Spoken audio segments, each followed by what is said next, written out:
جب کوئی شوہر اپنی بیوی کے لیے کوئی چیز لینے کا وعدہ کرتا ہے تو بیویاں اپنے شوہروں کی راہ تکتی ہیں، بیویاں اپنے شوہروں کے لیے پلکیں بچھا کر کے اپنے شوہروں کے انتظار میں لگی رہتی ہیں کہ کب میرا شوہر آئے اور میں ان کا استقبال کروں۔ آپ نہیں مانتے ہیں تو ایک مرتبہ ٹرائی کر کے، سارے بیوی والے بیٹھے ہیں، اکثر ٹرائی کر کے دیکھ لیجئے، ایک چیز کا آپ وعدہ کر کے جائیے کہ آج میری محبوبہ، آج میں تیرے لیے فنا تیری پسند کی چیز لانے والا ہوں۔ قسم اللہ کی وہ بیوی جو روزانہ آپ کے لیے کھانا بناتی جس میں نمک زیادہ ہوتا تھا، وہ خود بار بار چکھ کر کے کھانا بنائے گی اور ایسا لذیذ کھانا بنائے گی کہ اس سے پہلے ابھی کبھی آپ کو کھانا نصیب نہیں ہوگا۔ نہیں تو ایک مرتبہ ٹرائی کر کے دیکھ لیجئے، بیویوں کو آپ اگر ان کا دل جیتنا چاہے تو کوئی گفٹ دے دیا کہ ہفتے میں ایک مرتبہ، پھر دیکھیے وہ آپ کی محبت میں کیسے دیوانی بن جاتی ہے، آپ کی محبت میں کیسی تڑپتی ہے، پھر آپ کے لیے تو اپنی جان بھی قربان کر دے گی۔ تو اماں عائشہ بھی اسی طرح اللہ کے نبی صلی اللہ علیہ وسلم کے انتظار میں بیٹھی ہے کہ کب میرے شوہر، کب میرے نبی، کب میرے حبیب ہمارے لیے سامان لے کر آئے اور ہم روٹیاں پکائیں، چاول بنائیں، پھر دونوں شوہر بیوی ایک جگہ بیٹھ کر کے کھانا کھائیں گے، ایک جگہ بیٹھ کر کے کھانا تناول فرمائیں گے، چاول بھی کھائیں گے۔ کیونکہ اللہ کے نبی صلی اللہ علیہ وسلم اپنے تمام بیویوں میں حضرت عائشہ سے محبت زیادہ کرتے تھے، چھوٹی تھی، ذہین تھی۔ آج جتنے بھی ہمیں عورتوں کے مسائل پوشیدہ معلوم ہوا، یہ حضرت عائشہ صدیقہ رضی اللہ تعالی عنہا کی دین ہے کہ ہمیں عورتوں کے پوشیدہ مسائل معلوم ہوئے، ورنہ ہم عورتوں کے مسائل سے بالکل انجان رہتے، ہمیں کوئی معلوم نہیں ہوتا، اور بہت ذہین تھی۔ تو اماں عائشہ انتظار میں ہے کب میرے محبوب آئیں، کب ہم کھانا بنائیں، اور راستے میں 2 یتیم بچے پکڑ لیے۔ اللہ کے نبی نے سوچا کہ تھوڑا تھوڑا نکال کر کے ان کو دے دیا، لیکن پھر دل میں خیال آیا، ارے چلو میں بھوکے رہ لوں گا، لیکن ایک 7 دن کا بھوکا ہے،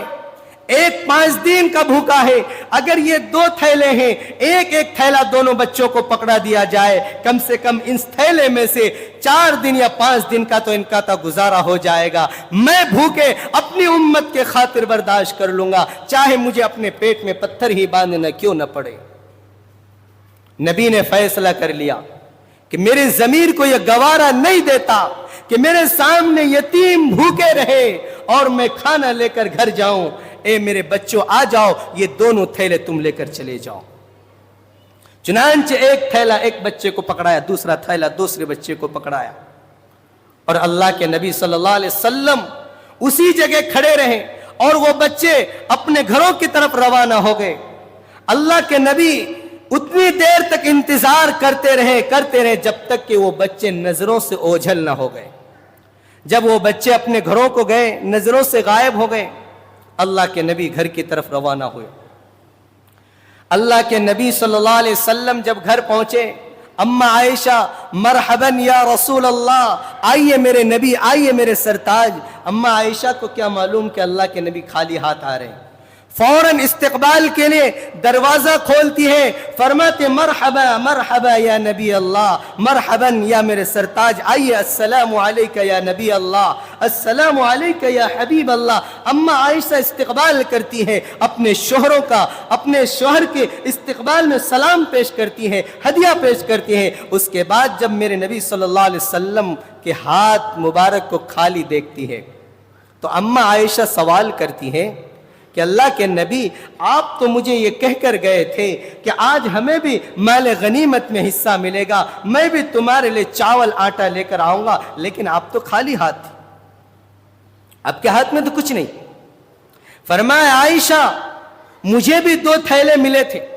میں لے کر آ ہی رہا تھا کہ راستے میں مجھے 2 یتیم بچے ملے، ایک کا باپ نہیں، ایک کی ماں نہیں، ایک کے گھر 5 دن سے چولہا نہیں جلا، ایک کے گھر میں 7 دن سے چولہا نہیں جلا۔ تو اماں عائشہ فرماتی ہیں کہ اللہ کے نبی، کوئی بات نہیں، اگر وہ یتیم بچے ملے تھے تو تھوڑا تھوڑا آپ ان کو دے دیتے، تھوڑا ہمارے لیے بھی لے کر آ جاتے تاکہ ہمارا بھی چولہا جل جاتا۔ کہا عائشہ، یہ تو میں بھی سوچا تھا کہ تھوڑا تھوڑا میں اس سے نکال کر کے اپنے گھر لے کر جاؤں، لیکن مجھے دل میں خیال آیا کہ اگر میں اس سے تھوڑا نکال لوں گا تو یہ بچے کے باپ کمانے کے لائق نہیں، اس کی ماں بیوہ ہے، اس کا کوئی اور دوسرا کمانے والا نہیں، پھر ان کا گھر کیسے چلتا؟ اس لیے میں نے فیصلہ کر لیا کہ عائشہ، میں نے وہ پورا کا پورا تھیلا اس بچے کو پکڑا دیا تاکہ وہ 5 دن تک، ہفتے دن تک سکون سے تو ان کا گھر چل سکے۔ کہ اللہ کے نبی کوئی بات نہیں، تھوڑا ہی لے کر آ جاتے، 1-2 مٹھی نکال کر کے لا کر آ جاتے تو کم سے کم ہمارا بھی چولہا جلتا۔ اللہ کے نبی نے فرمایا عائشہ میرا دل گوارا نہیں کیا، یہ لانا میرے لیے اچھا نہیں لگا، اس لیے میں نے چھوڑ دیا، ان کو دے دیا ان بچوں کو۔ جب تیسری مرتبہ اما عائشہ نے یہ سوال کیا کہ اللہ کے نبی کوئی بات نہیں، میں کہاں منع کرتی ہوں کہ آپ اس بچے کو نہ دیتے، اس یتیم کو نہ دیتے، میں تو تھوڑے کی بات کر رہی ہوں کہ 1-2 مٹھی اس کر نکال کر کے لے کر آ جاتے تو ہمارے بھی گھر میں چولہا جل جاتا، ہمارے بھی پیٹ میں 1 روٹی کا ٹکڑا پہنچ جاتا، چاول کے 2-3 نوالے پہنچ جاتے۔ اللہ کے نبی صلی اللہ علیہ وسلم کے چہرے کا رنگ بدل گیا۔ اللہ کے نبی صلی اللہ علیہ وسلم کی جو مسکراہٹ تھی وہ غصے میں تبدیل ہو گئی۔ فرمایا عائشہ تو نے یتیمی دیکھا ہی کہاں ہے؟ ارے تیرے والد محترم ابو بکر زندہ ہے، تیری ماں بھی زندہ ہے، یتیمی کا حال تو مجھ سے پوچھو کہ میں جب اپنی ماں کے پیٹ میں 7 مہینے کا تھا میرے والد محترم کا انتقال ہو گیا، میں یتیم پیدا ہوا۔ جب میری ماں 6 سال کی عمر میں مجھے اپنے ننیحال لے کر آئے، مجھے ماما اور نانا کے گھر لے کر آئے، پھر جب واپسی پر جب مقام ابوا میں میں پہنچا تو میری ماں نے فرمایا، میری والدہ نے کہا چلو بیٹا تمہیں تمہارے والد محترم کی قبر سے ملاتے ہیں، قبر کا دیدار کراتے ہیں، قبر کی زیارت کراتے ہیں۔ اے عائشہ یتیمی کا حال مجھ سے پوچھو، میں یتیم پیدا ہوا، 6 سال کی عمر میں ماں کا سہارا تھا، ماں جب میرے والد محترم کی قبر پر پہنچی مقام ابوا میں، اللہ کے نبی صلی اللہ علیہ وسلم کے والد محترم کا بھی اور اللہ کے نبی کا جو ننیحال ہے، نانی اور ماموں کا، یعنی جناب عبداللہ کا جو سسرال ہے وہ مدینۃ المنورہ ہے، مکۃ المکرمہ اللہ کے نبی کے جائے پیدائش ہے، باپ دادے کا گھر ہے، لیکن نانی کا گھر جو ہے، ننیحال جو ہے، ماما کا گھر، ماموں کا گھر، وہ مدینۃ المنورہ میں ہے۔ تو اپنی مائکے یعنی اپنی بھائیوں سے، اپنے والد محترموں سے اماں بی بی آمینہ ملنے مدینۃ المنورہ آئی تھی، پھر چند دن رہ کر کے جب مکہ کی طرف روانہ ہوئی کہ چلو اب اپنے گھر چلتے ہیں،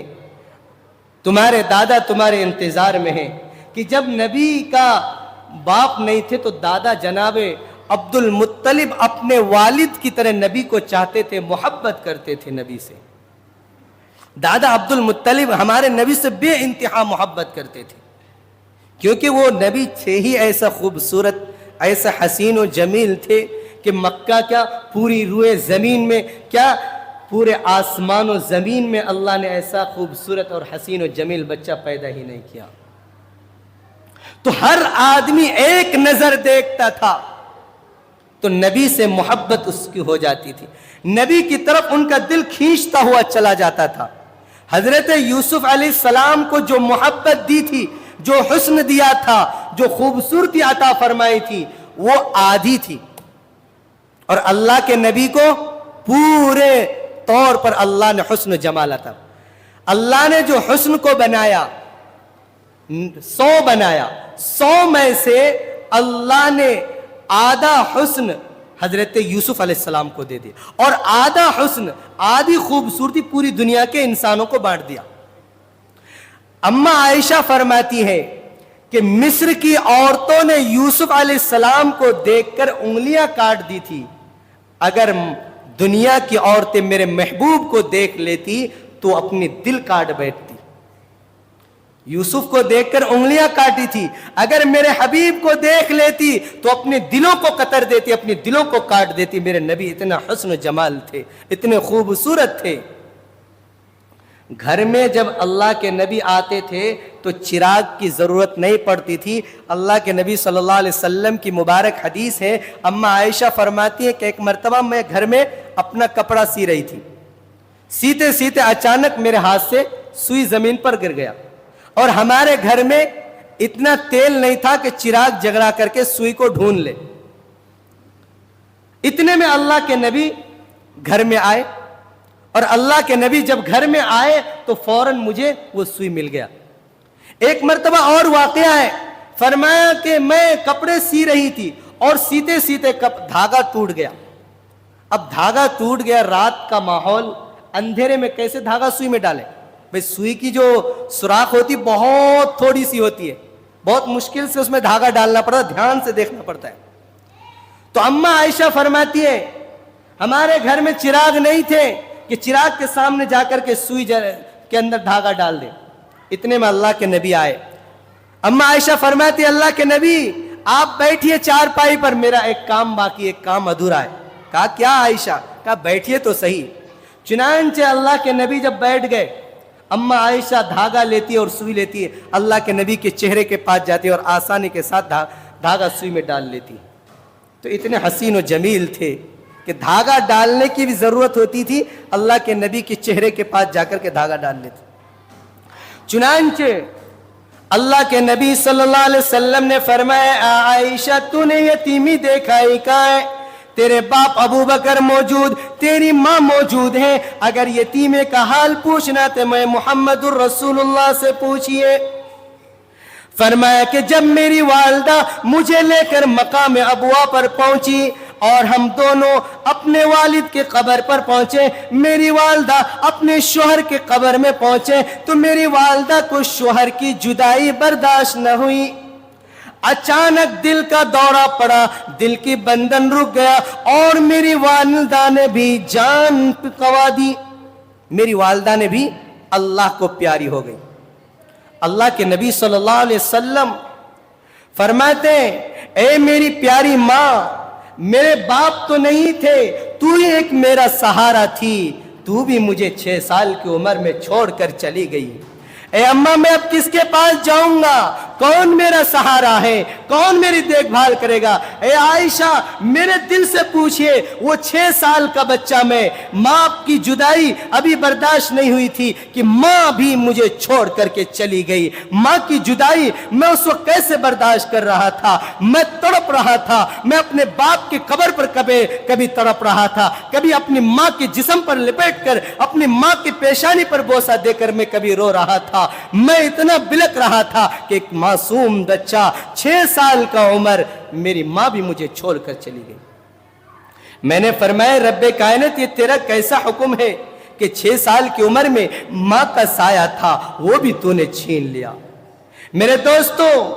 اللہ کے نبی صلی اللہ علیہ وسلم کے ساتھ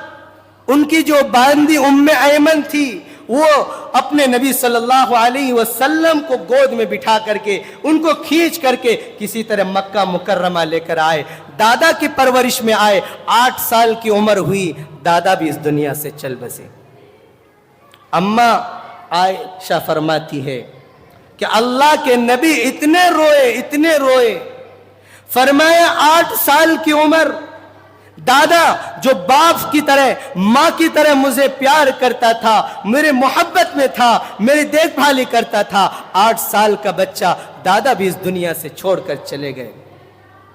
میں نے رب سے کہا کہ رب میرے اس معصوم سے بچے کے سارے سائے ایک طرح سے تو چھینتا چلا گیا. اللہ نے فرمایا کہ اے میرے محبوب, اے میرے حبیب, یہ سایہ میں اس لیے تمہارا چھین رہا ہوں تاکہ دنیا والے یہ نہ سہیں کہ فنا نے ان کی تربیت کی, فنا نے ان کو پاس پول کر بنا کیا. نہیں, میں رب خود تیری پرورش کروں گا اور تیری نگرانی کر کے تیری تربیت جبرائیل کے ذریعے سے میں خود کروں گا. تب جا کر میرے نبی صلی اللہ علیہ وسلم یہ مقام پر پہنچے. اللہ کے نبی جب ظہر کی نماز میں آئے, فرمایا اے لوگوں, جو یتیم کی کفالت کرتا ہے, جو بے سہاروں کی سہارا گیری کرتا ہے, کل قیامت کی دن جنت میں وہ آدمی اور میں اتنے فاصلے پر رہوں گا. اللہ کے نبی نے دونوں ہاتھ کی انگلیاں اٹھا کر کہا کہ یتیم کی کفالت کرنے والا اور میں محمد الرسول اللہ جنت میں اتنے فاصلے پر رہیں گے جتنے فاصلے ہمارے دو انگلیوں میں. تو اس لیے میرے دوستوں، میرے بزرگوں، اگر آپ کے محلے میں، گاؤں میں کوئی یتیم ہے تو آپ ان کی نگرانی کیجئے، ان کی دیکھ بھال کیجئے. اور اللہ کے نبی صلی اللہ علیہ وسلم نے پیغام دے کر گیا کہ میرے صحابہ، مجھے ڈر ہے کہ نماز کی پابندی تم آئندہ آ کر نہیں کرو گے. اس لیے وہ ڈر ستا کر کے آج وہ زمانہ آ چکا ہے. اس لیے میرے نبی نے جو فرمایا ہے، انشاءاللہ ہم آج کے بعد نماز کی پابندی ضرور کریں گے. نماز قضا نہیں کریں گے، نماز نہیں چھوڑیں گے، کریں گے. اللہ ہم سب کو عمل کی توفیق عطا فرمائے.